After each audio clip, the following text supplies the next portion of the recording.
देश के बहुत ही शानदार होने प्रधानमंत्री वाला है पढ़े गाइस। लिखे होते, तो वीडियो को लास्ट वो तक शिक्षा जरूर का देखें महत्व गाइस। समझते। बात तो सही है।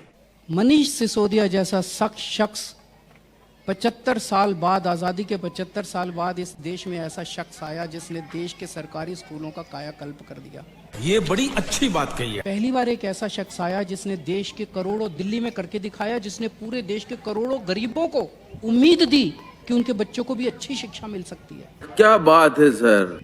नहीं तो अच्छी शिक्षा का मतलब था पैसे हैं तो डीपीएस में भेजो, फलाने में भेजो, फलाने में भेजो, पैसे नहीं है तो सरकारी स्कूल में भेजो। सही बात है। ऐसे शख्स को उन्होंने पकड़ के जेल में डाल दिया। कोई भी पढ़ा लिखा प्रधानमंत्री मनीष सिसोदिया जैसे शख्स को जेल में नहीं डाल सकता। गजब बेइज्जती है। अगर बेचैन मत होइए, मुझे बोलने दीजिए। अरे बाप रे। अगर प्रधानमंत्री जी पढ़े लिखे होते, अगर कम पढ़े लिखे प्रधानमंत्री हो तो कोई भी ऐरा गैरा आके कह देगा वीडियो अच्छी लगी हो तो लाइक एंड प्रधानमंत्री जी नोटबंदी वीडियो कर को दो, इससे लास्ट भ्रष्टाचार तक खत्म जरूर हो जाएगा। देखें गाइस। रुको जरा।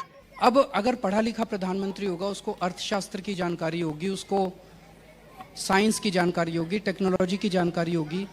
उन्होंने कर दिया नोटबंदी, भ्रष्टाचार खत्म हुआ? नहीं। कोई भी आके कह देगा जी नोटबंदी कर दो, आतंकवाद खत्म हो जाएगा। आतंकवाद खत्म हुआ? नहीं। एक और मैंने उनका वो सुना था, उसके अंदर वो कह रहे थे कि नाली के अंदर से जो गैस निकलती है उसे चाय बन सकती है। अच्छा। अब ये, इससे देश की इज्जत आगे नहीं बढ़ती। ये दिखाता है कि इससे देश नुकसान होता है देश को। सही पकड़े हैं। एक मैं सुन रहा था, उसमें कह रहे थे कि अगर बादलों के अंदर हवाई जहाज हो, बारिश वाले दिन अगर आप अटैक करो पाकिस्तान के ऊपर तो राडार पकड़ नहीं पाएगा।